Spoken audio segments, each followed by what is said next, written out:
بسم الله الرحمن الرحيم الحمد لله رب العالمين والصلاة والسلام على أشرف الأنبياء والمرسلين وعلى آله وأصحابه أجمعين ومن تبعهم بإحسان إلى يوم الدين أما بعد. سورة النساء کی آیت نمبر 60 سے آج ہم شروع کرتے ہیں. اللہ رب العزت کے ارشاد گرامی ہے: اعوذ باللہ من الشیطان الرجیم. ألم تر إلى الذين يزعمون أنهم آمنوا بما أنزل إليك وما أنزل من قبلك يريدون أن يتحاكموا إلى الطاغوت وقد أمروا أن يكفروا به ويريد الشيطان أن يضلهم ضلالا بعيدا وإذا قيل لهم تعالوا إلى ما أنزل الله وإلى الرسول رأيت المنافقين يصدون عنك صدودا فكيف إذا أصابتهم مصيبة بما قدمت أيديهم ثم جاءوك يحلفون بالله إن أردنا إلا إحسانا وتوفيقا أولئك الذين يعلم الله ما في قلوبهم فأعرض عنهم وعظهم وقل لهم في أنفسهم قولا بليغا وما أرسلنا من رسول إلا ليطاع بإذن الله ولو أنهم إذ ظلموا أنفسهم جاءوك فاستغفروا الله واستغفر لهم الرسول لوجدوا الله توابا رحيما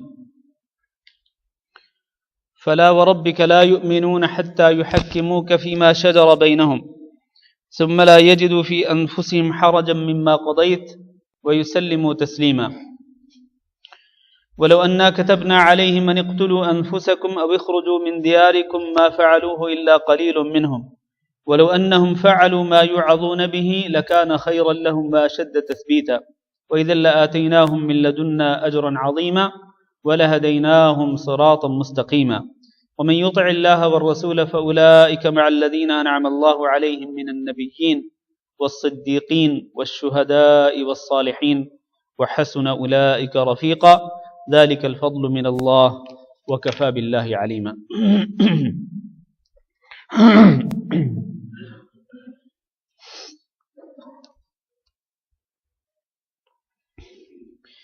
جو آیات کریمہ آپ کے سامنے تلاوت کی گئی ہیں، انشاءاللہ ہم ان آیات کی تفسیر اختصار کے ساتھ بیان کریں گے، اور اس کے بعد انشاءاللہ ایک چھوٹا سا درس ہوگا 15-20 منٹ کا. ہمارے محترم شیخ محسن سلفی صاحب یہاں تشریف رکھتے ہیں، انشاءاللہ ان سے درس سنیں گے. اس کے بعد آپ کے سوالات و جوابات ہوں گے اور انشاءاللہ پھر پروگرام ختم ہوگا. تو اللہ رب العزت کا فرمان ہے: الم تر الی الذین یزعمون انہم آمنوا بما انزل الیک وما انزل من قبلک. کیا آپ نے نہیں دیکھا ان لوگوں کی طرف الذین یزعمون کہ جو دعویٰ کرتے ہیں. کس بات کا دعویٰ کرتے ہیں؟ انہم آمنوا بما انزل الیک، کہ وہ ایمان لا چکے ہیں اس چیز پر جس کو نازل کیا گیا آپ کی طرف، وما انزل من قبلک، اور اس چیز پر بھی جس کو نازل کیا گیا آپ سے پہلے. یعنی یہ لوگ دعویٰ کرتے ہیں کہ یہ قرآن مجید پر بھی ایمان لا چکے ہیں اور قرآن سے پہلے جو آسمانی کتابیں نازل ہوئیں ان پر بھی ایمان لا چکے ہیں. یہ ان کا دعویٰ ہے، اور یہ دعویٰ بالکل مسلمانوں کے دعوے جیسا ہے. جس طرح کہ مسلمانوں میں سے ہر مسلمان اس بات کو مانتا ہے کہ اللہ رب العزت نے پیارے نبی حضرت محمد صلی اللہ علیہ وسلم کی طرف جس چیز کو نازل کیا اور وہ یہ کتاب اللہ ہے، یہ برحق کتاب ہے، اس کو سچی کتاب مانتے ہیں. اور اسی طرح اس سے پہلے اللہ تعالیٰ نے جو کتابیں نازل فرمائیں، تورات ہو، انجیل ہو، زبور ہو، دیگر صحائف ہوں، تو مسلمان ان کتابوں کو بھی برحق تسلیم کرتے ہیں. اللہ تعالیٰ کی سچی کتابیں مانتے ہیں، وہی کتابیں جو اللہ تعالیٰ نے نازل فرمائیں، وہ نہیں جو جن کو یہود و نصارہ نے بدل ڈالا تھا اور جن میں انہوں نے تحریف کی تھی، ان کو برحق نہیں مانتے. ہاں، اللہ تعالیٰ نے جو نازل کی تھی ان کو مسلمان برحق کتابیں مانتے ہیں. تو جس طرح مسلمانوں کا یہ دعویٰ ہے اور مسلمانوں کا ایمان ہے، اسی طرح سے اللہ تعالیٰ ان لوگوں کی طرف اشارہ کر رہے ہیں کہ کیا آپ نے نہیں دیکھا ان لوگوں کو کہ جو دعویٰ وہی کرتے ہیں جو مسلمانوں کا دعویٰ ہے. کیا دعویٰ ہے؟ کہ وہ ایمان لا چکے قرآن مجید پر بھی اور اس سے پہلے آسمانی کتابوں پر بھی. اور یہ اشارہ کن لوگوں کی طرف ہے؟ یہ اشارہ منافقوں کی طرف ہے. وہ دعویٰ تو مسلمانوں جیسا کرتے ہیں، لیکن ان کا کام کیا ہے؟ اس کے بعد فرمایا یریدون، وہ یہ چاہتے ہیں ان یتحاکموا الی الطاغوت، کہ وہ اپنا مقدمہ لے کر کے جائیں طاغوت کے پاس، کہ وہ فیصلہ کروائیں طاغوت سے، باوجود اس کے کہ وہ یہ تسلیم کرتے ہیں زبانی کلامی حد تک کہ آپ پر اے محمد صلی اللہ علیہ وسلم، آپ پر جو کتاب نازل کی گئی وہ برحق کتاب ہے، اور آپ سے پہلے جو نازل کی گئی کتابیں وہ بھی برحق ہیں، لیکن اس کے باوجود بھی وہ فیصلہ کس سے کروانا چاہتے ہیں؟ طاغوت سے۔ اور طاغوت کی وضاحت میں اس سے پہلے غالباً ایک جمعہ چھوڑ کر اس سے پہلے ایک جمعہ کو اسی سورۃ النساء کی ایک آیت کی روشنی میں کر چکا ہوں کہ طاغوت کسے کہتے ہیں۔ تو جس کو یاد ہو وہ ذرا وضاحت کرے کہ طاغوت کس کو کہتے ہیں، یہ آپ کا امتحان بھی ہے۔ ابھی میرے خیال ہے 2 جمعے پہلے ہم نے ایک آیت پڑھی تھی جس میں جبت اور طاغوت کا ذکر کیا گیا تھا۔ الم تر الی الذین یزعمون الم تر الی الذین اوتوا نصیبا من الکتاب یؤمنون بالجبت والطاغوت، یہ آیت ہم پہلے پڑھ چکے ہیں۔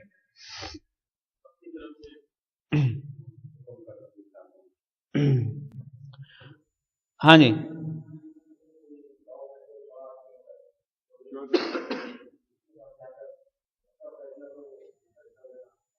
نہیں ایکسیپٹ کر لینا یہ طاغوت نہیں ہے۔ ہاں، کہ کوئی شخص ہو یا کوئی ادارہ ہو یا کوئی عدالت ہو، کوئی جج ہو، کوئی حکومت ہو، حاکم وقت ہو، اگر وہ اللہ رب العزت کے فیصلے کے مقابلے میں یا اللہ کے رسول صلی اللہ علیہ وسلم کے فیصلے کے مقابلے میں اپنا فیصلہ مسلط کرنا چاہے تو وہ کیا ہوتا ہے؟ وہ طاغوت ہوتا ہے۔ تو یہ فرمایا کہ یریدون ان یتحاکموا الی الطاغوت، ہونا یہ چاہیے تھا کہ یہ اللہ تعالیٰ سے فیصلہ کرواتے، اللہ کے رسول صلی اللہ علیہ وسلم سے فیصلہ کرواتے، اپنا مقدمہ اللہ کے رسول کی عدالت میں پیش کرتے، ایسا نہیں کرتے۔ یہ کیا چاہتے ہیں؟ ان یتحاکموا الی الطاغوت، کہ اللہ کے علاوہ اور اللہ کے رسول کے فیصلے کے علاوہ جو بھی اپنا فیصلہ مسلط کرنا چاہتے ہیں یہ اس سے فیصلہ کروانے کے خواہش مند ہیں۔ یہ خواہش مند ہے اس بات کے کہ یہ اپنی منشا کے مطابق کسی اور سے فیصلہ کروا لیں اپنے حق میں۔ وَقَدْ أُمِرُوا أَن يَكْفُرُوا بِهِ، حالانکہ ان کو حکم اس بات کا دیا گیا ہے کہ أَن يَكْفُرُوا بِهِ، کہ یہ اس کا انکار کر دیں، کس کا؟ طاغوت کا فیصلہ ماننے سے انکار کر دیں۔ ان کو اس بات کا حکم دیا گیا ہے، لیکن اس کے باوجود بھی یہ طاغوت پر ایمان رکھتے ہیں، اور طاغوت سے یعنی اللہ کے علاوہ کسی اور سے یہ فیصلہ کروانے کے متمنی اور خواہش مند ہیں اور فیصلہ کروانا چاہتے ہیں۔ وَيُرِيدُ الشَّيْطَانُ أَن يُضِلَّهُمْ ضَلَالًا بَعِيدًا، اور شیطان تو یہی چاہتا ہے، أَن يُضِلَّهُمْ ضَلَالًا بَعِيدًا، کہ شیطان ان کو گمراہ کر دے اور دور کی گمراہی میں ان کو پھینک دے۔ یہ شیطان کی خواہش ہے، اور یہ بالکل شیطان کی خواہش پر ہی عمل کرنا چاہتے ہیں۔ طاغوت سے فیصلہ کروا کر یہ شیطان کی خواہش کو پورا کرنا چاہتے ہیں۔ تو در حقیقت اللہ رب العزت نے اس آیت کریمہ کے اندر منافقوں کے طرز عمل کی نشاندہی کی ہے، کہ منافقوں کا طرز عمل یہ ہے کہ وہ اللہ اور اللہ کے رسول صلی اللہ علیہ وسلم کے فیصلے کو چھوڑ کر، اللہ اور اللہ کے رسول کے قانون کو چھوڑ کر کسی اور کے فیصلے اور کسی اور کے قانون کو تسلیم کرتے ہیں، حالانکہ ان کو حکم یہ دیا گیا تھا کہ یہ اس کا انکار کریں۔ تو یہ در حقیقت شیطان کی پیروی ہے، شیطان کی اتباع ہے، اور شیطان در حقیقت ان کو دور کی گمراہی میں پھینکنا چاہتا ہے۔ ہونا یہ چاہیے تھا کہ اللہ اور اللہ کے رسول کا فیصلہ تسلیم کرتے۔ اس آیت کریمہ سے یہ ثابت ہوتا ہے، میری بات توجہ سے سنیں، اس آیت مبارکہ سے یہ بات ثابت ہوتی ہے کہ جو شخص بھی اللہ اور اللہ کے رسول کے فیصلے کے مقابلے میں کسی اور کے فیصلے کو قبول کرتا ہے، کسی اور سے فیصلہ کرواتا اور کسی اور کے فیصلے کو قبول کرتا ہے، وہ کیا ہوتا ہے؟ وہ منافق ہوتا ہے۔ وہ مسلمان نہیں ہو سکتا، سچا مسلمان نہیں ہو سکتا، وہ سچا مومن نہیں ہو سکتا، وہ منافق ہی ہوگا جس کا یہ طرز عمل ہوگا۔ لہذا ہم سب اہل ایمان کو اللہ کے فیصلے کے سامنے اور اللہ کے رسول صلی اللہ علیہ وسلم کے فیصلے اپنے آپ کو جھکا دینا چاہیے، اور جب کبھی ہمارے درمیان کوئی مسئلہ پیدا ہو، کوئی جھگڑا ہو، کوئی کیس ہو، کوئی مقدمہ ہو، تو ہمیں اس کا فیصلہ اللہ اور اللہ کے رسول کے قانون کی روشنی میں کروانا چاہیے۔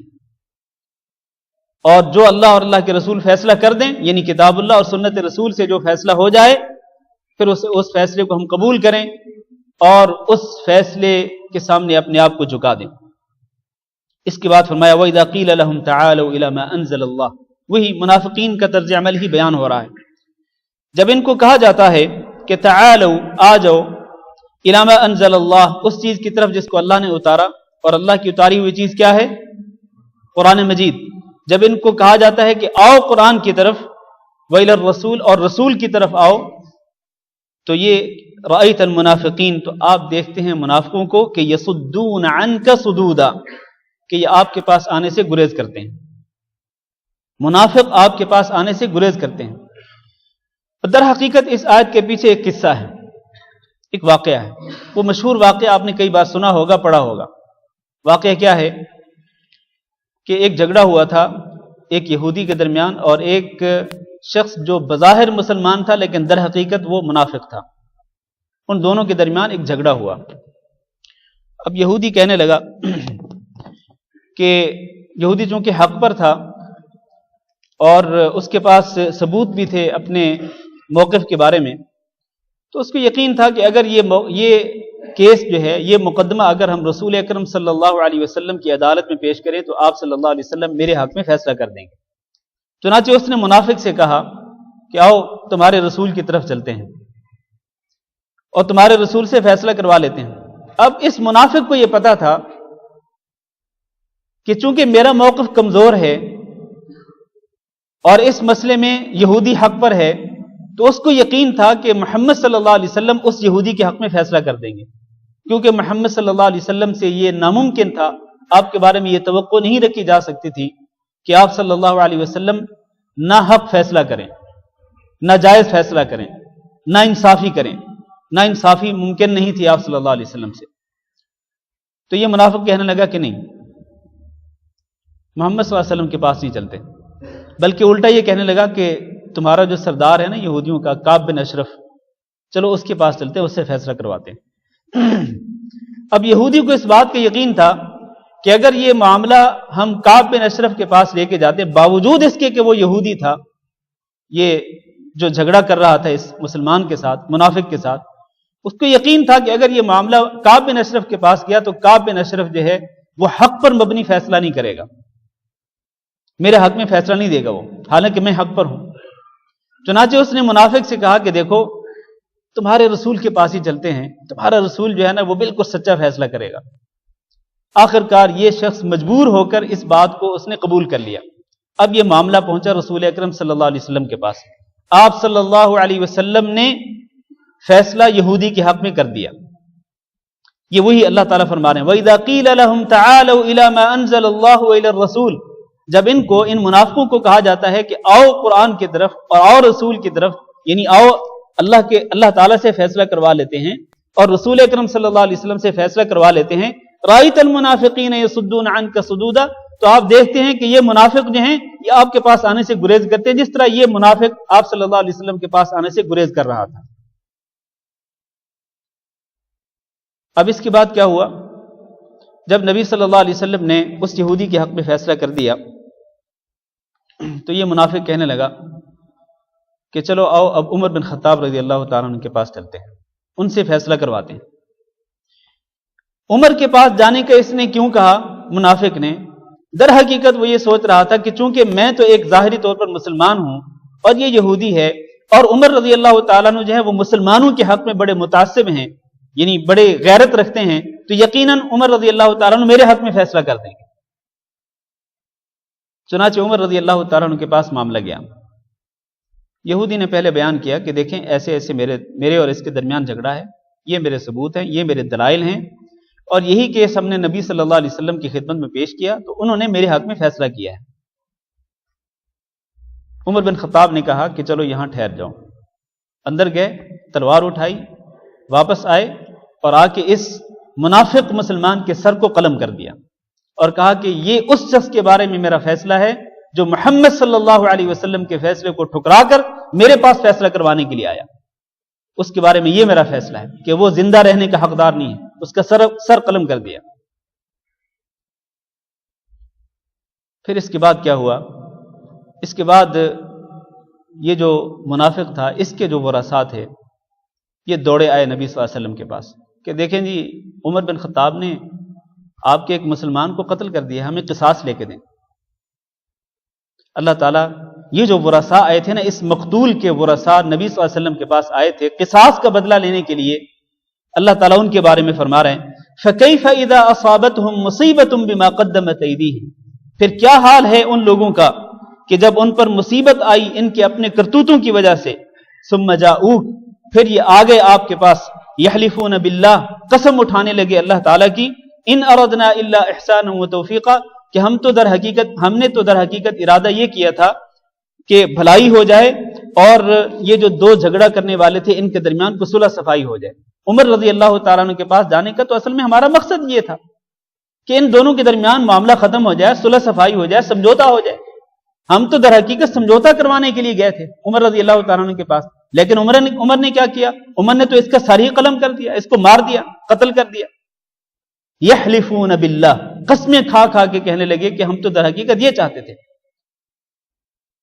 اللہ تعالیٰ نے ان کے جھوٹ کی نشاندہی کر دی کہ یہ جھوٹی قسمیں کھا رہے تھے، در حقیقت وہ اس لیے نہیں گئے تھے بلکہ وہ منافق یہ چاہتا تھا، وہ جو مسلمان تھا ظاہری طور پر اور در حقیقت منافق تھا، وہ یہی چاہتا تھا کہ عمر رضی اللہ تعالیٰ نے اس کے حق میں فیصلہ کر دے، لیکن عمر رضی اللہ تعالیٰ نے اس کی توقعات کے بالکل برخلاف فیصلہ کیا۔ تو اللہ تعالیٰ نے ان کے اس طرز عمل کا ذکر کیا کہ کیف اذا اصابتہم مصیبہ، پھر کیا حال ہے ان لوگوں کا کہ جب ان پر مصیبت آئے۔ مصیبت کیا تھی؟ اس آدمی کا قتل ہونا۔ یہ مقتول کے ورثاء کے بارے میں اللہ فرما رہے ہیں ان لوگوں کا کیا حال ہے کہ جب ان پر مصیبت آئی ان کے اپنے کرتوتوں کی وجہ سے، ان کا ایک آدمی مارا گیا، ثم جاؤک، پھر یہ آپ کے پاس آ گئے، یحلفون باللہ، اور قسمیں کھانے لگے، ان اردنا الا احسانا وتوفیقا، کہ ہم تو در حقیقت بھلائی کے ارادہ رکھتے تھے اور ہم چاہتے تھے کہ ان کے درمیان صلح ہو جائے، سمجھوتا ہو جائے۔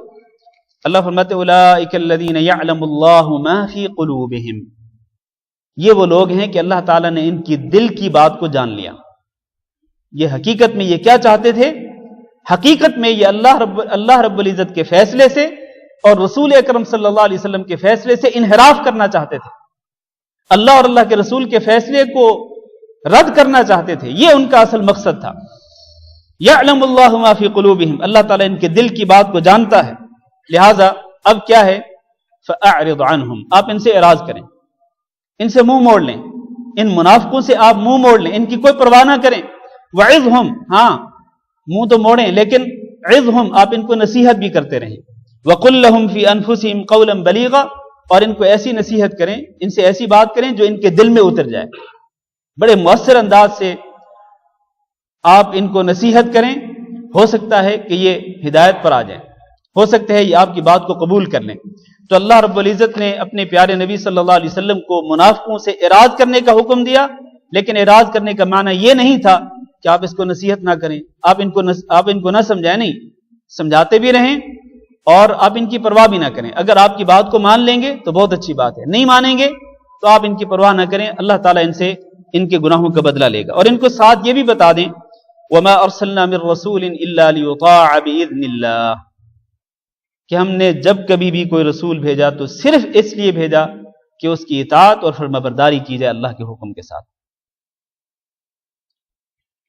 جب بھی یہ ہمارا ضابطہ ہے، ہمارا قانون ہے، یہ ہمارا اصول ہے کہ ہم نے جب بھی رسول بھیجا صرف اس لیے بھیجا کہ اس کی اطاعت اور فرمانبرداری کی جائے۔ لہذا اے منافقو، یہ جو تمہارے اندر رسول بھیجے گئے ہیں محمد صلی اللہ علیہ وسلم، ان کی بھی اطاعت کرنا ضروری ہے اور ان کے فیصلے کو قبول کرنا ضروری ہے۔ ان کے فیصلے سے انکار کر کے جو تم نے طرز عمل اختیار کیا وہ بالکل سراسر غلط طرز عمل تھا۔ وَلَوْ أَنَّهُمْ إِذْ ظَلَمُوا أَنفُسَهُمْ جَاءُوكَ، اور اگر یہ لوگ جب انہوں نے ظلم کیا تھا اپنی جانوں پر، یعنی جب ان سے گناہ ہو گیا تھا کہ انہوں نے رسول اکرم صلی اللہ علیہ وسلم کے فیصلے کو ماننے سے انکار کر دیا تھا، تو ان کو اپنے گناہ کا احساس ہونا چاہیے تھا، اپنی غلطی کا احساس ہونا چاہیے تھا۔ جاؤکا، یہ آپ کے پاس چلے آتے، فاستغفر اللہ، اللہ تعالیٰ سے اپنے گناہ کی معافی مانگ لیتے، واستغفر لهم الرسول، اور رسول بھی ان کے لیے بخشش طلب کرتا، لوجد اللہ توابا رحیما، تو یہ یقیناً اللہ تعالیٰ کو پاتے کس طرح؟ بہت توبہ قبول کرنے والا اور رحم کرنے والا پاتے. اگر جب ان سے یہ گناہ ہوا تھا نا کہ انہوں نے رسول کے فیصلے کو ماننے سے انکار کیا تھا، اگر یہ اسی وقت چلے آتے رسول اکرم صلی اللہ علیہ وسلم کے پاس اور یہ اللہ تعالیٰ سے اپنے گناہوں کی معافی مانگ لیتے اور رسول اللہ صلی اللہ علیہ وسلم بھی ان کے لیے بخشش کی دعا کر دیتے تو یقیناً اللہ تعالیٰ ان کے گناہ کو معاف کر دیتا. لیکن انہوں نے ایسا طرز عمل اختیار نہیں کیا. یہ تو الٹا قسم کھانے لگے، جھوٹی قسمیں کھانے لگے اللہ تعالیٰ کی کہ ہم تو در حقیقت ان کے درمیان سمجھوتا کرانا چاہتے تھے اور ان کے درمیان صلح کرانا چاہتے تھے. یہ جھوٹ تھا. تو بجائے اس کے کہ اللہ تعالیٰ سے معافی مانگتے، بجائے اس کے کہ یہ اپنے گناہ پر شرمندہ ہوتے، اس کی بجائے یہ جھوٹی قسمیں کھانے لگے. تو یہ ان کا طرز عمل سراسر غلط تھا. اب تک جتنی آیات ہم نے پڑھی ہیں ان تمام آیات کریمہ سے یہی بات ثابت ہوتی ہے کہ اللہ اور اللہ کے رسول صلی اللہ علیہ وسلم کے فیصلے کو ماننے کے علاوہ کوئی چارہ کار نہیں. ایک سچا مسلمان جو ہے وہ اللہ کے فیصلے کو اور رسول اکرم صلی اللہ علیہ وسلم کے فیصلے کو منعاً تسلیم کرتا ہے. جیسے وہ فیصلہ ہوتا ہے اسی طرح اس کو قبول کر لیتا ہے. کوئی مومن اللہ کے فیصلے کے بعد اور رسول اکرم صلی اللہ علیہ وسلم کے فیصلے کے بعد حیل و حجت نہیں کر سکتا ہے، بہانے نہیں ڈھونڈ سکتا ہے. جس طرح کہ آج کل بہت سارے لوگ بہانے ڈھونڈتے ہیں، حیل و حجت کرتے ہیں، اور اللہ کے رسول کے فیصلے کے مقابلے میں وہ اپنے ائمہ کرام کے اقوال کو پیش کرتے ہیں، اپنے مسلک کے علماء کے اقوال کو پیش کرتے ہیں کہ ہمارے فلاں عالم صاحب نے یوں کہا ہے، ہمارے فلاں مفتی صاحب کا یہ فتویٰ ہے. ارے بھائی، یہ اللہ کا فیصلہ ہے اور یہ رسول اکرم صلی اللہ علیہ وسلم کا فیصلہ ہے. اس کے مقابلے میں آپ کے مفتی صاحب کے فیصلے کی کیا حیثیت ہے؟ جب یہ طرز عمل اختیار کیا جاتا نا، پھر وہ ابن عباس رضی اللہ تعالیٰ عنہ کا مشہور قول اپنے ذہن میں رکھیں. جب ابن عباس رضی اللہ تعالیٰ عنہ نے حج تمتع کے بارے میں رسول اکرم صلی اللہ علیہ وسلم کے ایک فیصلہ سنایا تھا تو کچھ لوگوں نے کیا کہا؟ کچھ لوگ کہنے لگے او جی، ابو بکر اور عمر رضی اللہ تعالیٰ عنہ تو یوں کہتے ہیں. یعنی رسول اکرم صلی اللہ علیہ وسلم کے فیصلے کے مقابلے میں کس کے قول کو پیش کیا گیا؟ ابو بکر اور عمر رضی اللہ تعالیٰ عنہ. اور یہ کون ہیں؟ یہ شیخین فاضلین ابو بکر اور عمر، جن کا نام لے کر نبی کریم صلی اللہ علیہ وسلم نے ان کو جنتی قرار دیا تھا. تو جب اس طرح معارضہ کیا گیا اللہ کے رسول صلی اللہ علیہ وسلم کے فیصلے کے مقابلے میں ابو بکر اور عمر کے فیصلے کو پیش کیا گیا، تو ابن عباس نے کیا کہا تھا؟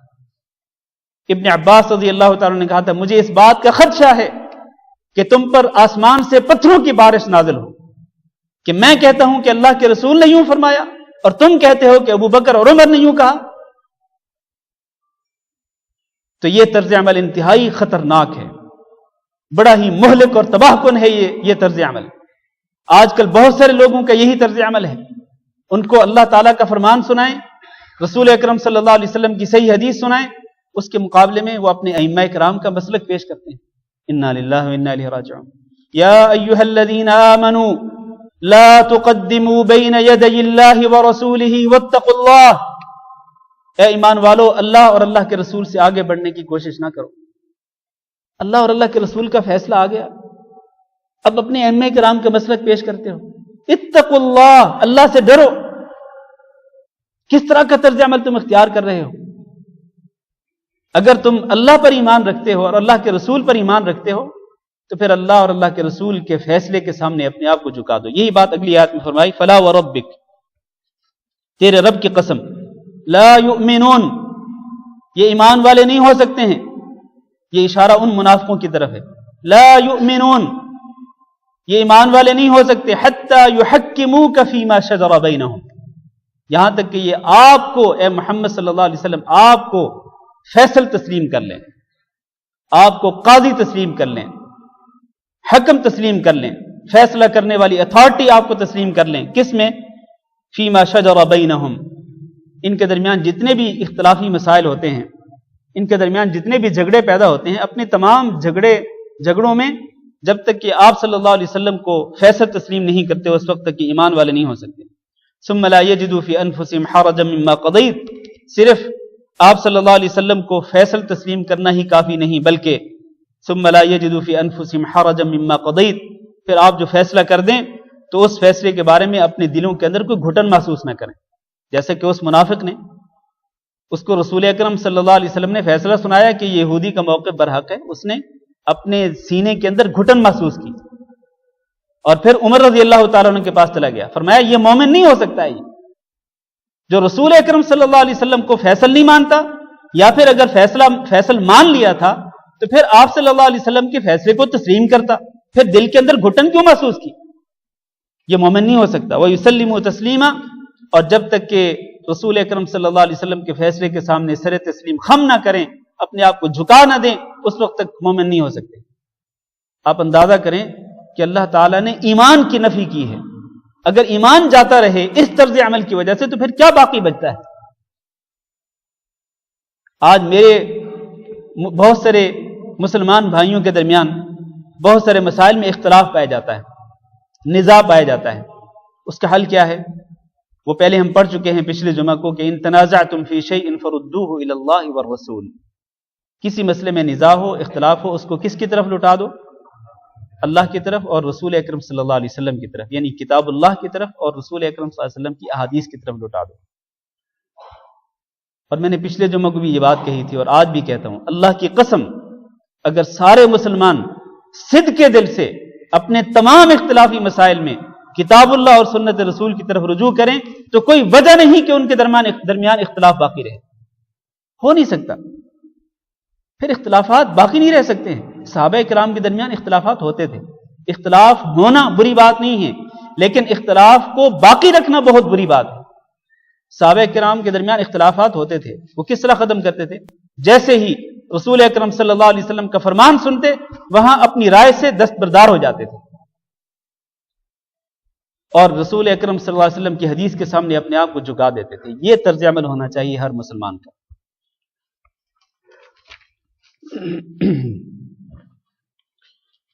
وَلَوْ أَنَّا كَتَبْنَا عَلَيْهِمْ، اور اگر ہم ان پر لکھ دیتے، اگر ہم ان پر یہ بات فرض کر دیتے، أَنِ اقْتُلُوا أَنفُسَكُمْ، کہ تم اپنے آپ کو ہی مارو، أَوْ اخْرُجُوا مِن دِيَارِكُمْ، یا اپنے گھروں سے نکل جاؤ، مَا فَعَلُوهُ إِلَّا قَلِيلٌ مِّنْهُمْ، تو ان میں سے کم لوگوں کو چھوڑ کر زیادہ تر لوگ وہ کام کرتے ہی نہ۔ یعنی اگر ان منافقوں کو یہ حکم دیا جاتا کہ تم نے جو جرم کیا ہے نا، کہ رسول اکرم صلی اللہ علیہ وسلم کے فیصلے کو قبول نہیں کیا، اس جرم کی پاداش میں اگر ان کو یہ کہا جائے کہ تم خود اپنے آپ کو مار دو، یا ان کو یہ حکم دیا جائے کہ تم اپنے گھروں کو چھوڑ کر ہجرت کر کے چلے جاؤ، ما فعلوه الا قلیل منهم، کہ ان میں سے کم لوگوں کو چھوڑ کر زیادہ تر لوگ اس پہ عمل نہیں کریں گے۔ آپ کو معلوم ہے ہم نے سورۃ بقرہ میں پڑھا تھا کہ جب بنو اسرائیل نے بچڑے کی پوجا کی تھی تو اس جرم کی پاداش میں اللہ تعالیٰ نے کیا حکم دیا تھا؟ کیا حکم دیا تھا؟ ہاں، کہ اپنے آپ کو مارو، ان اقتلوا انفسکم، اپنے آپ کو خود مارو۔ بالکل اسی طرح سے اگر اللہ تعالیٰ ان منافقوں کو بھی یہ حکم دے دے تو یہ اس پہ عمل نہیں کریں گے، اور اگر اللہ تعالیٰ ان کو کہے کہ اپنے گھروں کو چھوڑ کر ہجرت کر کے چلے جاؤ تو نہیں کریں گے، الا قلیلا منہم، ہاں کم ہی کریں گے۔ اس کے بعد فرمایا وَلَوْ أَنَّهُمْ فَعَلُوا مَا يُوعَظُونَ بِهِ، اگر یہ اس طرح کر لیں جس کی ان کو نصیحت کی جاتی ہے، لَكَانَ خَيْرًا لَهُمْ، تو یہ ان کے لیے بہتر ہوتا، وَأَشَدَّ تَثْبِيتًا، اور اس سے یہ زیادہ ثابت قدم رہتے۔ یعنی اللہ تعالیٰ اگر حکم دیتا اس طرح کا تو اگر یہ اس پر عمل کر لیتے تو یہ ان کے لیے بہتر ہوتا، لیکن ان کی سرشت میں، ان کی فطرت میں یہ بات شامل نہیں ہے، یہ ہمیشہ اللہ کے حکم کا انکار کرتے ہیں اور رسول اکرم صلی اللہ علیہ وسلم کے فیصلے کا انکار کرتے ہیں۔ اگر یہ ایسا کر لیتے تو اللہ تعالیٰ فرماتے ہیں وَإِذَا لَآتَيْنَاهُم مِّن لَّدُنَّا أَجْرًا عَظِيمًا، تو ہم ان کو اپنی طرف سے بہت بڑا اجر دیتے۔ اگر یہ اللہ کے فیصلے پر عمل کر لیتے، اللہ کے حکم پہ عمل کر لیتے تو ہم ان کو بہت زیادہ اجر عظیم عطا کرتے، وَلَهَدَيْنَاهُمْ صِرَاطًا مُسْتَقِيمًا، اور ہم ان کو صراط مستقیم پہ چلا دیتے، لیکن انہوں نے ایسا نہیں کرنا تھا، اس لیے یہ گمراہ ہیں اور ان کا طرز عمل غلط ہے۔ اس کے بعد فرمایا وَمَن يُطِعِ اللَّهَ وَالرَّسُولَ، اور جو شخص اللہ کی اطاعت کرتا رہے اور رسول اکرم صلی اللہ علیہ وسلم کی فرما برداری کرتا رہے، فَأُولَٰئِكَ مَعَ الَّذِينَ أَنْعَمَ اللَّهُ عَلَيْهِمْ، تو ایسے ہی لوگ ان لوگوں کے ساتھ ہوں گے قیامت کے دن کہ جن پر اللہ تعالیٰ نے انعام کیا، اور وہ کون ہیں؟ من النبیین، ایک تو انبیاء ہیں، دوسرا والصدیقین، صدیقین ہیں۔ صدیق کس کو کہتے ہیں؟ صدیق اس کو کہتے ہیں جو ہمیشہ سچ پر قائم رہتا ہے، راست باز ہوتا ہے اور سچ بولتا ہے اور سچ کی تصدیق کرتا ہے، وہ صدیق ہوتا ہے۔ والشہداء، اور اسی طرح شہداء جو اللہ کے راستے میں اپنی جانوں تک کو قربان کر دیتے ہیں۔ والصالحین، اور نیکوکار لوگ جو اللہ کی مرضی کے مطابق عمل کرتے ہیں۔ تو ایسے لوگوں کے ساتھ ہوں گے وہ لوگ جو اللہ اور اللہ کے رسول کے فرما بردار ہیں۔ فرمایا وحسن اولئک رفیقا، اور ایسے لوگوں کا ساتھ بہت اچھا ساتھ ہے۔ قیامت کے دن اگر اللہ تعالیٰ مجھے اور آپ کو انبیاء کا، صدیقین کا، شہداء اور صالحین کا ساتھ عطا کر دے تو اس ساتھ سے بہتر کوئی ساتھ نہیں، یہ سب سے اچھا ساتھ ہے۔ اللہ تعالیٰ سے دعا کرتے ہیں کہ اللہ تعالیٰ ہمیں ان حضرات کا ساتھ نصیب فرمائے، ان کی رفاقت نصیب فرمائے۔ ذالک الفضل من اللہ، یہ فضل ہے اللہ تعالیٰ کی طرف سے کہ اللہ تعالیٰ ایسے لوگوں کا ساتھ نصیب کر دے، یہ اللہ تعالیٰ کی طرف سے فضل ہے۔ وکفی باللہ علیما، اور کافی ہے اللہ تعالیٰ علم کے اعتبار سے، اللہ تعالیٰ کو سب کچھ معلوم ہے۔ اللہ تعالیٰ جانتا ہے کہ کون سچا مومن ہے اور کون منافق ہے، کون واقعتاً اللہ اور اللہ کے رسول کے فیصلے پر عمل کرنا چاہتا ہے اور کون اللہ اور اللہ کے رسول کے فیصلوں سے انحراف کرنا چاہتا ہے، کون روگردانی کرنا چاہتا ہے، کون اعراض کرنا چاہتا ہے، سب اللہ تعالیٰ کو معلوم ہے۔ تو اس لیے ہمیں اللہ رب العزت کی اطاعت کرنی چاہیے اور رسول اکرم صلی اللہ علیہ وسلم کے فیصلے پر ہمیشہ عمل کرنا چاہیے۔ اس طرح ہمیں انبیاء کا ساتھ نصیب ہوگا، صدیقین کا ساتھ نصیب ہوگا، شہداء اور صالحین کا ساتھ نصیب ہوگا۔ اللہ تعالیٰ سے دعا کرتے ہیں کہ اللہ رب العزت ہمیں سمجھنے کی توفیق دے، اللہ رب العزت ہمیں قرآن مجید پر عمل کرنے کی توفیق دے، اور قرآن مجید کو اللہ تعالیٰ ہماری قبروں کے اندر ہمارا ساتھی بنائے، اس کا نور نصیب فرمائے، اور قیامت کے دن بھی اللہ رب العزت اس کتاب کی شفاعت ہمارے حق میں قبول فرمائے۔ استغفر اللہ لی ولکم انہ هو الغفور الرحیم۔ آج میں نے درس مختصر دیا ہے، میرا جو 45 اور 50 منٹ کا وقت ہوتا ہے اس میں سے تقریباً 15-20 منٹ ابھی بھی باقی ہیں، تو آپ سے گزارش ہے جس طرح آپ تشریف رکھتے ہیں، جس طرح آپ بیٹھے ہوں اسی طرح بیٹھے رہیں، آپ میں سے کوئی صاحب بھی نہ اٹھ کے جائیں۔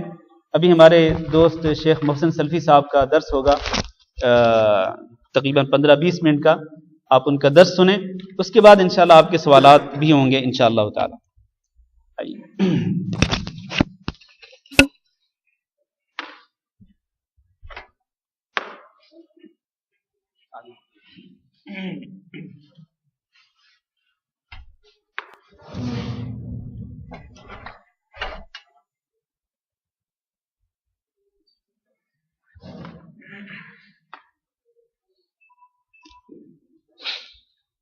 السلام علیکم ورحمۃ اللہ وبرکاتہ۔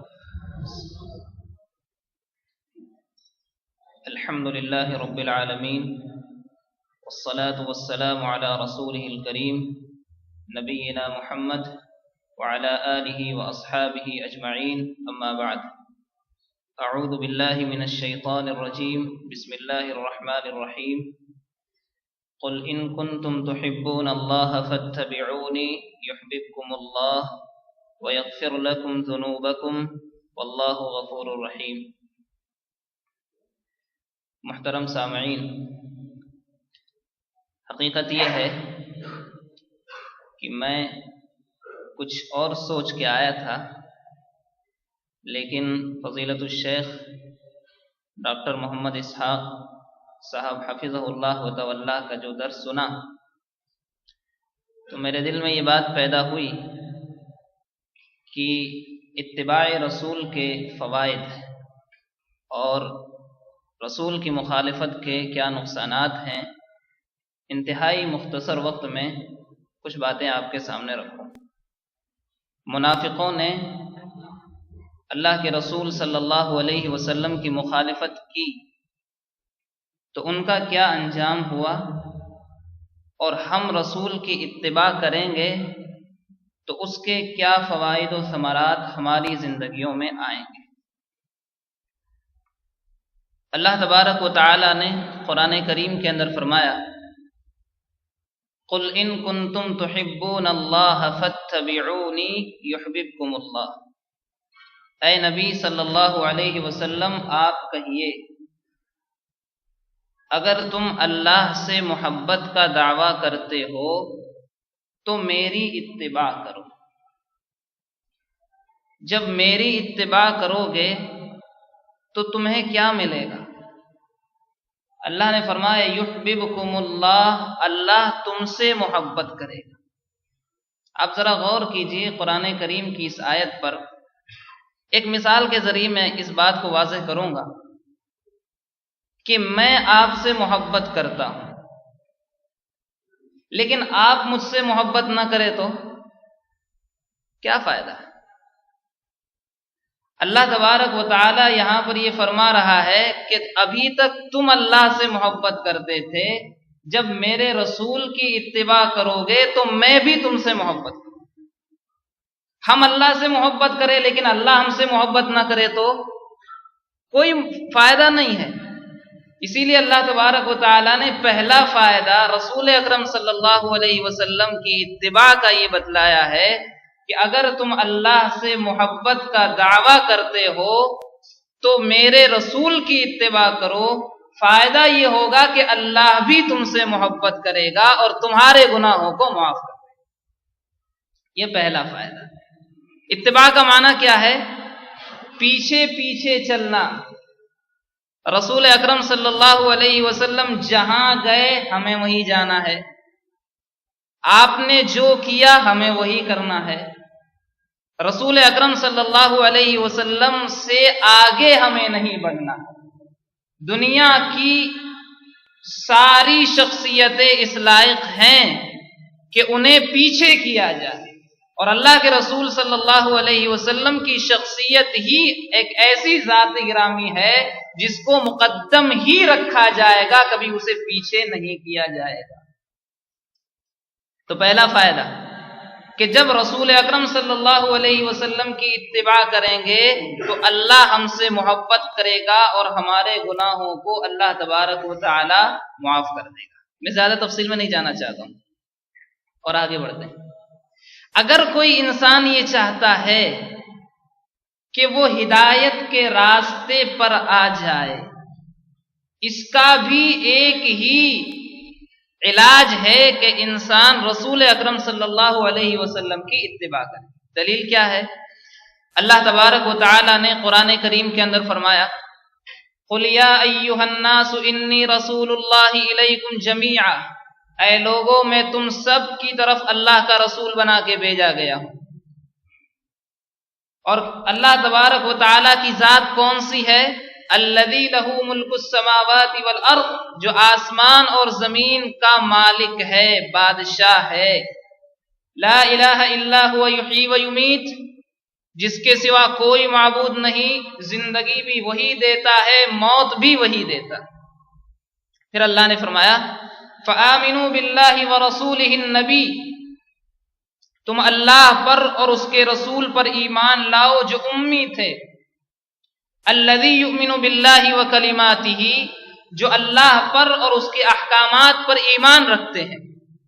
اور پھر اللہ نے کیا فرمایا؟ واتبعوہ، تم رسول کی اتباع کرو، لعلکم تہتدون، تاکہ تم ہدایت پر آ جاؤ۔ انسان رسول اکرم صلی اللہ علیہ وسلم کی اتباع کو چھوڑ کر کسی اور کو پکڑ کے اس کے ساتھ یہ چاہے کہ ہدایت کے راستے پر آ جائے، یہ ممکن نہیں ہے۔ واحد راستہ ہے کہ انسان اپنی زندگی کے ہر عمل کو چیک کرے، چاہے وہ نماز ہو، چاہے وہ عقیدہ ہو، چاہے زندگی کے دیگر معاملات ہو۔ انسان چیک کرے کہ اگر ہمارے معاملات میں رسول اکرم صلی اللہ علیہ وسلم کی اتباع شامل ہے تب تو ہم ہدایت پر ہیں، بصورت دیگر ہم ہدایت پر نہیں ہو سکتے۔ اور آگے بڑھتے ہیں۔ ہم اور آپ یہ چاہتے ہیں کہ اللہ تبارک و تعالی کی مدد شامل حال رہے۔ کون انسان یہ نہیں چاہتا؟ ہر انسان یہ چاہتا ہے۔ اور آج تو انسان اس قدر مشکلات میں گھرا ہوا ہے کہ وہ انتظار کر رہا ہے کہ متی نصر اللہ، اللہ کی مدد کب آئے۔ کوئی بیماریوں میں، کوئی گھریلو جھگڑوں میں، اور کوئی عدالتوں کے چکر کاٹ رہا ہے، اور عالمی سطح پر مسلمان پریشان ہے۔ وہ حالات تو ہم دیکھ ہی رہے ہیں۔ ہم یہ چاہتے ہیں کہ اللہ تبارک و تعالی کی مدد آئے، تو کیا کرنا ہے؟ کوئی کمیشن بنانے کی ضرورت نہیں ہے کہ کچھ لوگ بیٹھیں غور کریں کہ اس کا حل کیا نکل سکتا ہے۔ نہ، ہمیں کچھ نہیں کرنا ہے، ہمارے پاس پہلے سے ہی موجود ہے۔ کیا ہے وہ؟ اللہ تبارک و تعالی نے فرمایا یا ایھا النبی حسبک اللہ ومن اتبعک من المؤمنین، اے مومنو، اے نبی صلی اللہ علیہ وسلم، یا ایھا النبی، اے نبی صلی اللہ علیہ وسلم، حسبک اللہ، اللہ آپ کے لیے کافی ہے، ومن اتبعک من المؤمنین، اور مومنوں میں سے ان لوگوں کے لیے جو آپ کی اتباع کریں۔ اب اگر ہم یہ چاہتے ہیں کہ اللہ تبارک و تعالی ہماری مدد کرے، ہم اگر یہ چاہیں کہ اللہ تبارک و تعالی کی نصرتیں اور اس کی رحمتیں نازل ہوں، ضروری ہے کہ ہم اپنی زندگی کے اعمال میں اتباع سنت کو شامل کریں، کچھ اور نہیں کرنا۔ اچھا، ہم اور آپ کامیاب ہونا چاہتے ہیں تو کیا کریں؟ ایک ہی علاج ہے۔ اللہ نے فرمایا فالذین آمنوا به وعزروه ونصروه واتبعوا النور الذي انزل معه اولئک هم المفلحون۔ شروع سے اس آیت کو پڑھ لیں۔ اللہ تبارک و تعالی نے قرآن کریم کی اس آیت کے اندر شروع میں اتباع رسول کا تذکرہ کیا کہ جو لوگ رسول کی اتباع کرتے ہیں اور جو لوگ ایمان لائیں، آپ کی حمایت کرے اور اس نور یعنی قرآن کریم کی اتباع کریں جو آپ کے ساتھ نازل کیا گیا، اللہ نے فرمایا فَأُولَئِكَ هُمُ الْمُفْلِحُونَ، یہی لوگ کامیاب ہیں۔ اچھا، اور آگے بڑھتے ہیں۔ صحیح بخاری اور صحیح مسلم کے حوالے سے ایک روایت آپ کے سامنے رکھتا ہوں۔ اگر انسان یہ چاہتا ہے کہ شیطان کے مکر و فریب سے اللہ تبارک و تعالی اس کی حفاظت کر لے تو کیا کرنا ہے؟ اللہ نے فرمایا ان الشیطان لکم عدو فاتخذوہ عدوا، شیطان تمہارا دشمن ہے، اس کو اپنا دشمن ہی سمجھو۔ وہ مختلف بھیس بدل بدل کے آئے گا لیکن وہ تمہارا دشمن ہے، دشمن ہی رہے گا، اس کو دشمن ہی سمجھنا۔ اللہ کے نبی علیہ الصلاۃ والسلام نے ارشاد فرمایا مثلی ومثل ما بعثنی اللہ به کمثل رجل اتی قومہ، میری مثال اور اللہ تبارک و تعالی نے جو کچھ مجھے دے کر بھیجا ہے اس کی مثال اس انسان کی طرح ہے جو اپنی قوم کے پاس آیا، آ کر کہنے لگا انی رأیت الجیش بعینی، کہ میں نے اپنی دونوں آنکھوں سے ایک لشکر کو دیکھا، فنجا، لہذا اپنے بچاؤ کا راستہ اختیار کر لیا، انا النذیر العریان، میں کھلا ڈرانے والا ہوں۔ اللہ کے نبی علیہ الصلاۃ والسلام نے فرمایا کہ اس کی قوم کے کچھ لوگوں نے اس کی بات مان لی اور راتوں رات نکل گئے اور دشمن سے بچ گئے۔ کچھ لوگوں نے انکار کر دیا اور نہیں مانی بات، اپنی جگہ پر وہ ٹھہرے رہے، صبح ہوتے ہی وہ لشکر آیا اور انہیں تباہ و برباد کر دیا۔ اللہ کے نبی علیہ الصلاۃ والسلام نے فرمایا فَذَلِكَ مَثَلُ مَنْ أَطَاعَنِي وَاتَّبَعَ مَا جِئْتُ بِهِ، اس واقعے کے اندر اس شخص کے لیے بھی مثال ہے جو میری اطاعت کرے اور اس چیز کی اتباع کرے جو میں لے کر کے آیا۔ یعنی جو انسان میری اطاعت کرے گا، جو انسان میری لائی ہوئی شریعت کی اتباع کرے گا تو وہ شیطان کے شر سے، شیطان کے مکر و فریب سے اسی طرح محفوظ رہے گا جس طرح وہ لوگ محفوظ رہے کہ آدمی نے دشمن کے آنے کی خبر دی، اس کی بات مان لی، چلے گئے، دشمن کے شر سے محفوظ ہو گئے۔ اور پھر آپ نے فرمایا فَذَلِكَ مَثَلُ مَنْ عَصَانِي وَكَذَّبَ مَا جِئْتُ بِهِ مِنَ الْحَقِّ، اور اس واقعے کے اندر ان لوگوں کے لیے بھی مثال ہے جنہوں نے میری نافرمانی کی اور اس چیز کو جھٹلا دیا جو حق کی صورت میں لے کر کے آیا۔ لہذا جو مجھے جھٹلائے گا شیطان کے مکر و فریب سے وہ محفوظ نہیں رہ سکتا ہے۔ اچھا، ہم میں سے ہر انسان یہ چاہتا ہے کہ جنت میں جائے، تو کیا صورت ہے؟ ایک مشہور روایت، اللہ تبارک و تعالی نے فرمایا، اللہ کے نبی علیہ الصلاۃ والسلام کا ارشاد ہے کل امتی یدخلون الجنت الا من ابا، میری امت کا ہر شخص جنت میں داخل ہوگا سوائے اس انسان کے جو جنت میں جانے سے انکار کر دے۔ اب صحابہ کرام نے جب یہ بات سنی کہ جنت میں جانے سے انکار کرنے والا کون ہوگا، نعمتوں والی جنت، ان للمتقین عند ربہم جنات النعیم، نعمتوں والی جنت اللہ نے تیار کی، اس میں جانے سے کون انکار کرے گا؟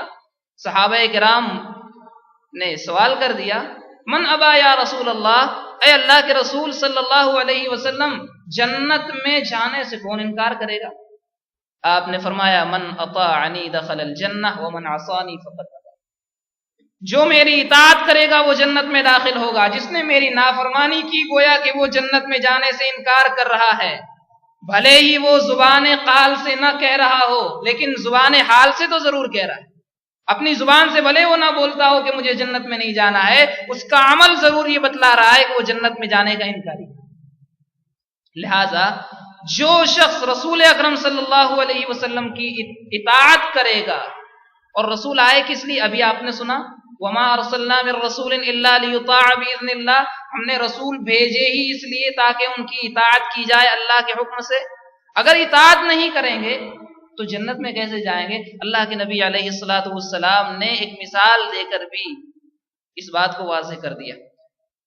اللہ کے نبی علیہ الصلوۃ والسلام کے پاس فرشتے آئے، اس وقت آپ سو رہے، تو فرشتوں نے کہا کہ آپ سو رہے ہیں، کچھ فرشتوں نے کہا نہ، ان العین نائمۃ والقلب یقظان، کہ آنکھ سو رہی ہے دل جاگ رہا ہے۔ تو کچھ فرشتوں نے پھر کہا ان لصاحبکم ھذا مثلا، تمہارے اس ساتھی کے لیے ایک مثال ہے، لہذا ان کی مثال بیان کرو۔ پھر فرشتوں نے یہی کہا کہ آپ سو رہے ہیں، کچھ لوگوں نے کہا کہ نہ، آنکھ سو رہی ہے دل جاگ رہا ہے۔ پھر مثال بیان کی گئی کہ آپ کی مثال اس شخص کی طرح ہے جس نے ایک گھر تعمیر کیا، گھر تعمیر کرنے کے بعد گھر کے مالک نے ایک آدمی کو گھر کے مالک نے ایک دسترخوان تیار کیا اور پھر ایک آدمی کو بھیجا لوگوں کو بلانے کے لیے۔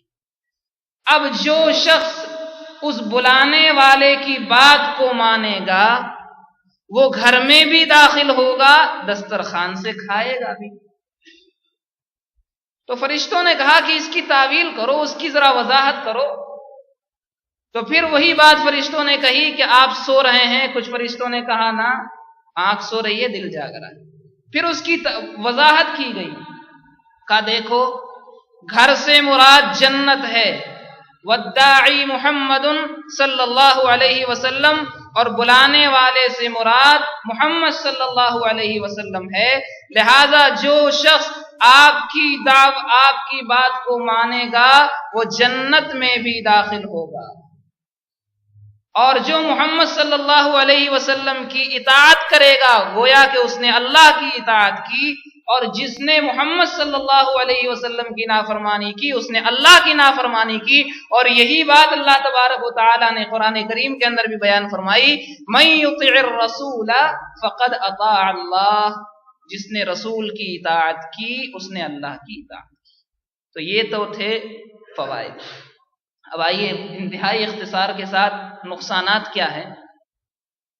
اللہ تبارک و تعالی نے قرآن کریم کے اندر فرمایا، وَمَن يُشَاقِقِ الرَّسُولَ مِن بَعْدِ مَا تَبَيَّنَ لَهُ الْهُدَى، ہدایت کے واضح ہو جانے کے بعد جو رسول کی مخالفت کرے گا، وَمَن يُشَاقِقِ الرَّسُولَ مِن بَعْدِ مَا تَبَيَّنَ لَهُ الْهُدَى وَيَتَّبِعْ غَيْرَ سَبِيلِ الْمُؤْمِنِينَ، اور مومنوں کے علاوہ کسی اور راستے کی اتباع کرے گا۔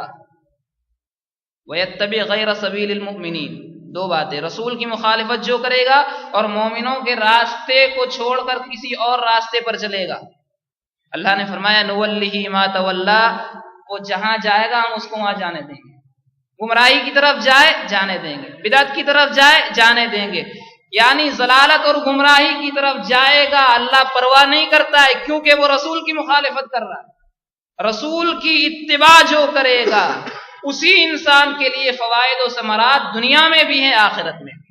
اللہ نے فرمایا ہم جانے دیں گے جہاں جا رہا ہے، اور قیامت کے دن جہنم میں داخل کر دیں گے، وساعت مصیرہ، اور یہ بہت برا ٹھکانہ ہے۔ ہماری اور آپ کی کوششیں کیا ہیں؟ جو بھی چند عبادات ہو رہی ہیں، نماز ہے، روزہ ہے، زکوٰۃ ہے، حج ہے، ہماری خواہشات اور ہماری تمنا یہ ہے کہ اللہ تبارک و تعالی ہمیں جنت کے اندر داخل کر دے۔ جب ہماری یہ خواہش ہے تو ہم اپنے اعمال کو چیک کریں کہ ہمارے عملوں کے اندر رسول کی مخالفت تو شامل نہیں ہے، اس لیے کہ رسول کی مخالفت اگر شامل ہوگی، اللہ نے فرمایا وَنُصْلِهِ جہنم، ہم اسے جہنم کے اندر داخل کریں۔ اور آگے آتے ہیں، اللہ تبارک و تعالی نے فرمایا فَلْيَحْذَرِ الَّذِينَ يُخَالِفُونَ عَنْ أَمْرِهِ أَن تُصِيبَهُمْ فِتْنَةٌ أَوْ يُصِيبَهُمْ عَذَابٌ أَلِيمٌ۔ رسول صلی اللہ علیہ وسلم کی مخالفت کرنے والوں کو ڈرنا چاہیے کہ کہیں وہ فتنے میں نہ پڑ جائے یا ان کے اوپر کوئی دکھ دینے والا عذاب نہ آ جائے۔ لہذا انسان فتنوں سے محفوظ رہنا چاہتا ہے اور دکھ دینے والے، دکھ پہنچانے والے عذاب سے اگر اپنی حفاظت چاہتا ہے، اس کا واحد راستہ یہ ہے کہ وہ رسول کی مخالفت نہ کرے۔ رسول کی مخالفت کرے گا تو انسان جہنم میں جائے گا، رسول کی مخالفت کرے گا انسان کے اوپر فتنے اور انسان کے اوپر دکھ پہنچانے والے عذابات آ سکتے ہیں۔ میں سمجھتا ہوں رسول کی مخالفت میں یہ دو آیتیں کافی ہیں۔ اللہ تبارک و تعالیٰ سے دعا ہے رب العالمین جو کچھ ہم نے سنا ہم سب کو اس پر عمل کرنے کی توفیق عطا فرمائے۔ رب العالمین ہمیں رسول کی اتباع کرتے ہوئے زندگی گزارنے کی توفیق عطا فرمائے۔ رب العالمین رسول کی مخالفت میں ہم سے کچھ کام ہوئے ہیں، اللہ تو انہیں معاف کر دے۔ رب العالمین جو بیمار ہیں انہیں شفا عطا فرما۔ رب العالمین جو مسلمان جہاں پریشان ہیں ان کی پریشانیوں کو دور فرما۔ رب العالمین جو مسلمان قرض کے بوجھ میں دبے ہوئے ہیں اللہ تو ان کے بوجھ کو ہلکا کر دے۔ اقول قولی ھذا واستغفر اللہ لی ولکم ولسائر المؤمنین من کل ذنب واستغفروہ انہ هو الغفور الرحیم۔ والسلام علیکم ورحمۃ اللہ وبرکاتہ۔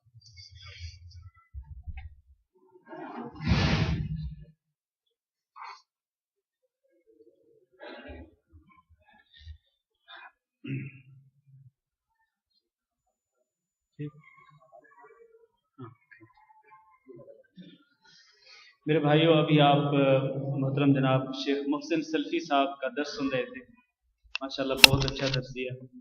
اطاعت رسول کے فوائد اور اس کے ثمرات اور رسول اکرم صلی اللہ علیہ وسلم کی نافرمانی کے کیا نقصانات ہو سکتے ہیں، ان نقصانات کے بارے میں آگاہ کر رہے تھے۔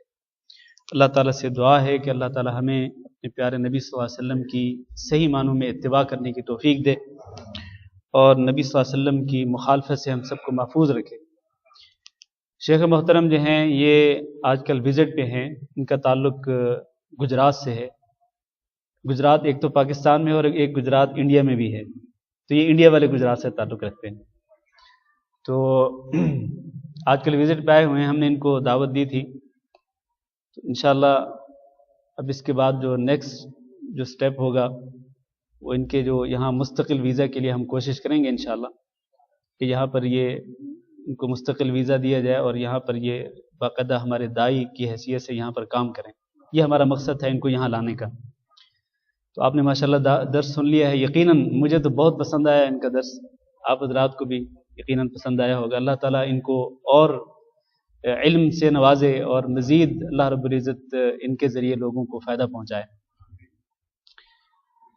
کچھ سوالات ہیں انشاءاللہ پھر ختم کرتے ہیں۔ ایک سوال یہ ہے کہ عمرہ کا احرام باندھنے کے بعد 2 رکعت نماز ادا کرنا ضروری ہے؟ تو عمرہ کا احرام باندھنے کے بعد 2 رکعت نماز ادا کرنا ضروری نہیں ہے۔ اگر کوئی شخص میقات پہ جائے اور میقات پر سنت کے مطابق وہ غسل کرے اور اس کے بعد وہ احرام باندھ لے، اگر اس وقت کسی فرض نماز کا ٹائم ہو تو وہ مسجد میں جا کے فرض نماز ادا کر لے، بس وہی کافی ہے۔ جیسا کہ نبی صلی اللہ علیہ وسلم جب حج کے لیے تشریف لے جا رہے تھے تو ذوالحلیفہ میں جو کہ مدینہ منورہ کا میقات ہے، وہاں پر عصر کی نماز کا غالباً عصر یا ظہر کی نماز کا وقت ہوا، تو وہاں آپ صلی اللہ علیہ وسلم نے وہ نماز ادا کی تھی، وہ فرض نماز ادا کی تھی آپ صلی اللہ علیہ وسلم نے۔ تو اگر تو فرض نماز کا ٹائم ہو فرض نماز پڑھ لیں، اور اگر فرض نماز کا ٹائم نہ ہو آپ مسجد کے اندر جانا چاہتے ہیں تو بے شک آپ تحیۃ المسجد پڑھ لیں، تحیۃ المسجد کی 2 رکعتیں ادا کر لیں، اس کے بعد بس میں بیٹھ کر اپنی سواری میں بیٹھ کر آپ روانہ ہو جائیں۔ اسپیشلی خصوصی طور پر یہ احرام کی جو 2 سنتیں کہی جاتی ہیں کہ احرام کی 2 رکعتیں 2 سنتیں ہوتی ہیں، یہ درست نہیں ہے۔ احرام کی 2 سنتیں یا 2 نفل یا 2 رکعتیں نہیں ہوتی، اگر آپ مسجد میں جاتے ہیں تو کوئی حرج نہیں، آپ تحیۃ المسجد کے 2 نفل پڑھ سکتے ہیں یا فرض نماز پڑھ سکتے ہیں، اس میں کوئی حرج نہیں۔ تو خلاصہ یہ ہے کہ احرام باندھنے کے بعد 2 رکعت پڑھنا ضروری نہیں ہے۔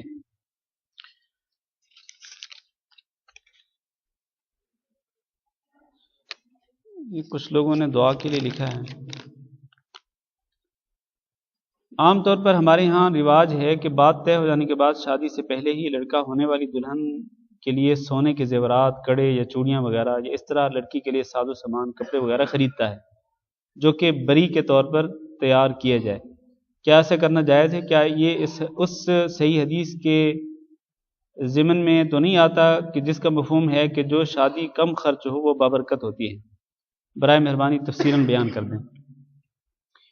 دیکھیں، اگر بات طے ہونے کے بعد لڑکا یا لڑکے کے والدین آنے والی جو دلہن ہے اس کے لیے اگر کچھ زیورات تیار کرواتے ہیں یا مختلف ساز و سامان تیار کرتے ہیں اور وہ ہدیہ کے طور پر لڑکی کو پیش کرتے ہیں، جس کو عام طور پر بری کہا جاتا ہے، تو اگر اس میں اسراف نہ ہو اور انسان اپنی استطاعت کے مطابق اگر لڑکی کو آنے والی جو اس کی دلہن ہے، جو اس کی بیوی ہے، اس کو اگر وہ ہدیہ پیش کرنا چاہتا ہے، ہدیے کے طور پر وہ پیش کر سکتا ہے، کوئی حرج نہیں ہے۔ اسراف نہیں ہونا چاہیے، فضول خرچی نہیں ہونی چاہیے اور ریاکاری نہیں ہونی چاہیے۔ کئی لوگ جو ہیں وہ ریاکاری بھی کرتے ہیں، دکھلاوے کے طور پر وہ دعویٰ کرتے ہیں کہ دیکھیں جی ہم نے اتنے سوٹ دیے ہیں، اتنے زیورات اتنے تولہ سونا دیا ہے بری کے طور پر۔ تو بھائی آپ تو گویا کہ لوگوں کو دکھلانا چاہتے ہیں، لوگوں سے تعریفیں سننا چاہتے ہیں، تو یہ تو غلط ہے۔ ریاکاری اور دکھلاوا نہیں ہونا چاہیے، رسم و رواج کو پورا کرنا مقصود نہیں ہونا چاہیے۔ خالصتاً اللہ کی رضا کے لیے اگر آپ آنے والی لڑکی کو اگر آپ ہدیے کے طور پر پیش کرنا چاہتے ہیں کہ اس کے دل میں آپ کے حق میں محبت پیدا ہو، محبت کو بڑھانے کی خاطر آپ ہدیہ پیش کرتے ہیں، تو کوئی حرج نہیں، کچھ سوٹ ہوں، کپڑے وغیرہ ہوں اور کچھ زیورات بھی ہوں، اپنی استطاعت کے مطابق، استطاعت سے بڑھ کر نہ ہو، اسراف اور فضول خرچی بھی نہ ہو، تو اس میں کوئی حرج نہیں ہے۔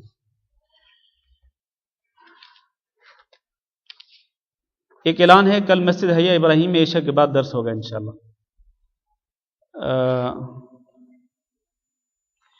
آج آپ نے جمعہ کے خطبہ میں کہا کہ قبر میں ایک فرشتہ آپ صلی اللہ علیہ وسلم پر درود پیش کرتا ہے، سلام، تو کیا نبی صلی اللہ علیہ وسلم قبر میں زندہ ہیں؟ دیکھیں، جو میں نے حدیث پیش کی تھی وہ تو یہ تھی کہ اللہ رب العزت نے ایک فرشتہ مقرر کر رکھا ہے جو کہ آپ صلی اللہ علیہ وسلم پر جو شخص سلام بھیجتا ہے، درود بھیجتا ہے، تو وہ فرشتہ آپ صلی اللہ علیہ وسلم کی خدمت میں اس درود بھیجنے والے کا نام پیش کرتا ہے کہ فلاں شخص نے، فلان ابن فلان نے آپ پر درود بھیجا ہے، تو وہ آپ صلی اللہ علیہ وسلم کو پیش کیا بتاتا ہے، وہ فرشتہ آگاہ کرتا ہے۔ تو یا پھر جو ایک دوسری حدیث میں نے پیش کی آج خطبہ جمعہ میں کہ آپ صلی اللہ علیہ وسلم نے فرمایا کہ جمعہ کے دن تم مجھ پر کثرت کے ساتھ درود بھیجا کرو کیونکہ تمہارا درود میرے اوپر پیش کیا جاتا ہے۔ تو یہ اس بات کی دلیل نہیں ہے کہ نبی صلی اللہ علیہ وسلم قبر میں زندہ ہیں اس طرح جیسا کہ دنیا کی زندگی ہے، نہیں، یہ تو ہمارا عقیدہ ہے کہ نبی صلی اللہ علیہ وسلم پر موت آئی اور آپ صلی اللہ علیہ وسلم کو موت آنے کے بعد دفنایا گیا، قبر میں آپ صلی اللہ علیہ وسلم کو دفن کیا گیا۔ قبر میں آپ صلی اللہ علیہ وسلم کس حالت میں ہیں؟ ایک تو نبی صلی اللہ علیہ وسلم نے یہ بات ارشاد فرما دی کہ اللہ تعالیٰ نے زمین پر حرام کر دیا ہے کہ زمین انبیاء کے جسموں کو کھائے، اس لیے نبی صلی اللہ علیہ وسلم اپنے پورے جسم کے ساتھ محفوظ ہیں اپنی قبر کے اندر۔ لیکن کس حالت میں ہیں آپ صلی اللہ علیہ وسلم؟ عالم برزخ میں ہیں، اور عالم برزخ وہ ہے جو کہ ہماری آنکھوں سے اوجھل ہے، ہماری آنکھوں کے سامنے نہیں ہے۔ عالم برزخ کے متعلق جو کچھ اللہ تعالیٰ نے بیان کر دیا یا جو کچھ نبی صلی اللہ علیہ وسلم نے بیان کر دیا ہم اس پر ایمان لاتے ہیں۔ تو آپ صلی اللہ علیہ وسلم قبر کے اندر برزخی زندگی میں ہیں، قبر کے اندر برزخی زندگی میں ہیں، دنیاوی زندگی نہیں ہے۔ جو لوگ یہ کہتے ہیں نا کہ آپ صلی اللہ علیہ وسلم قبر میں دنیاوی زندگی کی طرح زندگی گزار رہے ہیں، حتیٰ کہ بعض لوگ تو یہ بھی کہتے ہیں کہ آپ صلی اللہ علیہ وسلم قبر کے اندر کھاتے پیتے بھی ہیں، نمازیں بھی پڑھتے ہیں اور قبر کے اندر اپنی بیویوں کے پاس بھی جاتے ہیں۔ یہاں تک آج بہت سارے مسلمان اس عقیدے کے حامل ہیں۔ تو یہ سراسر غلط ہے۔ یہ نبی صلی اللہ علیہ وسلم کی زندگی قبر کے اندر برزخی زندگی ہے جو ہماری زندگی ہماری نظروں سے اوجھل ہے۔ بل احیاء عند ربهم يرزقون ولکن لا تشعرون، کہ تمہیں شعور نہیں ہے۔ شہداء کے متعلق فرمایا کہ شہداء جو ہیں وہ زندہ ہیں، لیکن تمہیں شعور نہیں ہے کہ ان کی زندگی کس طرح کی ہے۔ تو اس لیے نبی صلی اللہ علیہ وسلم کے بارے میں یہ عقیدہ رکھنا یا اس حدیث سے یہ سمجھنا کہ آپ صلی اللہ علیہ وسلم قبر میں زندہ ہیں، یہ بات درست نہیں ہے۔ ہند و پاک میں جو بحری طبقہ ہے ان کے متعلق جاننا چاہتے ہیں کہ ان کو ہم مومن یا مسلم سمجھیں، جبکہ یہ لوگ اپنی قوم کو مومن کہتے ہیں۔ دیکھیں، میری معلومات جو ہیں ان بحریوں کے متعلق بہت محدود ہیں، لیکن میں جہاں تک جانتا ہوں یہ لوگ اپنے پیشوا کو، اپنے رہنما کو سجدہ بھی کرتے تھے، جو ابھی پچھلے دنوں مرا ہے۔ تو اپنے پیشوا کو یہ سجدہ تک کرتے تھے۔ اور آپ کو شاید یاد ہوگا، جو لوگ کافی عرصے سے یہاں کویت میں رہتے ہیں، کئی سال پہلے یہاں پر ان کا وہ پیشوا آیا تھا یہاں پر کویت کے اندر۔ اور آپ کو شاید یہ بھی معلوم ہو کہ منصوریہ میں ایک اسٹیڈیم ہے، اس اسٹیڈیم میں ان کا بحریوں کا ایک پروگرام ہوا تھا۔ اگلے دن جب یہ پروگرام ہو گیا تو اگلے دن مجھے اچھی طرح سے یاد ہے کہ عربی اخبار کے اندر یہ تصویر چھپی تھی کہ انہوں نے اپنے پیشوا کو سٹیج پر بٹھایا ہوا، اور یہ لوگ جو اسٹیڈیم میں موجود تھے اس کے سامنے، یہ اس کے سامنے سجدہ کیے ہوئے ہیں۔ یہ تصویر مجھے اچھی طرح سے یاد ہے۔ تو یہ لوگ اس کو خدا مانتے تھے، اس کے سامنے سجدہ کرتے تھے۔ تو یقیناً یہ شرک اکبر ہے۔ یہ غیر اللہ کے سامنے سجدہ ریز ہونا یہ شرک اکبر ہے۔ یہ اس سے بڑا شرک ہو نہیں سکتا ہے، اور اس سے بڑا کفر کوئی ہو نہیں سکتا ہے۔ تو اگر میں نے کہا کہ میری معلومات محدود ہیں، لیکن اگر یہ بات درست ہے کہ یہ اس کو خدا مانتے تھے اور اس کے سامنے سجدہ کرتے تھے، تو یقیناً ان سے بڑا کافر کوئی نہیں ہوگا۔ یہ سب سے بڑا کفر ہے یہ۔ واللہ اعلم۔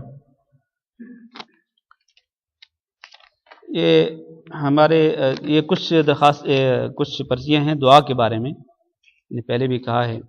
ایک بھائی نے لکھا ہے کہ میرا نام ابراہیم محمد ہے، میرے والد کی طبیعت خراب ہے، ان کے لیے دعا کریں۔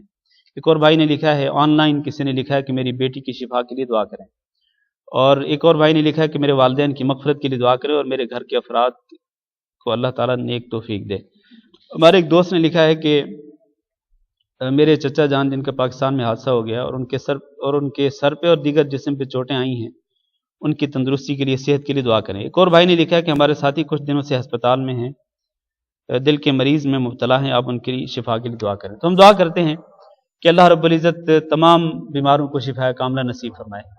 یہ جن حضرات کے لیے خصوصی طور پر دعا کی اپیل کی، ہم ان کے لیے بھی دعا کرتے ہیں، اور ہم میں جو مریض ہیں ان کے لیے بھی دعا کرتے ہیں، تمام بیماروں کے لیے دعا کرتے ہیں، بھائی ہوں بہنیں ہوں سب کے لیے دعا کرتے ہیں کہ اللہ تعالیٰ سب کو صحت و عافیت سے نوازے۔ اللہ رب العزت تمام بیماریوں سے محفوظ رکھے، اور جو بیمار ہیں اللہ تعالیٰ ان کو شفا کاملہ نصیب فرمائے، اور جو لوگ پریشان حال ہیں اللہ تعالیٰ ان کی پریشانیاں دور فرمائے، اور جو لوگ فوت ہو چکے ہیں اللہ رب العزت ان کی مغفرت فرمائے، اللہ رب العزت ان کی قبروں کو منور فرمائے، اور اللہ رب العزت ہمارا خاتمہ ایمان پر فرمائے۔ استغفر اللہ علیہ ولکم۔ ہاں، یہ ایک پروگرام ہے، کیمپ کا ایک پروگرام ہے، مخیم پروگرام، جو 14 فروری کو ہونے والا ہے۔ اس کے اشتہارات اور اس کے ٹکٹس وغیرہ جو ہیں وہ موجود ہیں باہر۔ آپ اس کی ڈیٹیل اور تفصیل معلوم کرنے کے لیے اشتہار لے سکتے ہیں اور اس کی تفصیلات سے معلومات لے سکتے ہیں۔ ایک اور بات یہ بھی عرض کر دوں، آج نماز جمعہ کے بعد بھی میں نے اعلان کیا تھا، اور اب پھر آپ کو یاد دہانی کے لیے عرض کر رہا ہوں کہ ہمارے کچھ دوست ہیں جنہوں نے آفر دی ہے آپ حضرات کے لیے خصوصی طور پر عمرہ آفر۔ تو 38 دینار میں یہ بہت اچھی آفر ہے، جس میں ٹرانسپورٹ اور وہاں رہائش کا خرچہ بھی شامل ہے، عمرے ویزے کے خرچے بھی شامل ہیں۔ تو آپ اس آفر سے استفادہ کر سکتے ہیں۔ اس آفر کے متعلق دیگر جو معلومات ہیں وہ آپ کو باہر اشتہار سے مل جائیں گی۔ جزاکم اللہ خیرا۔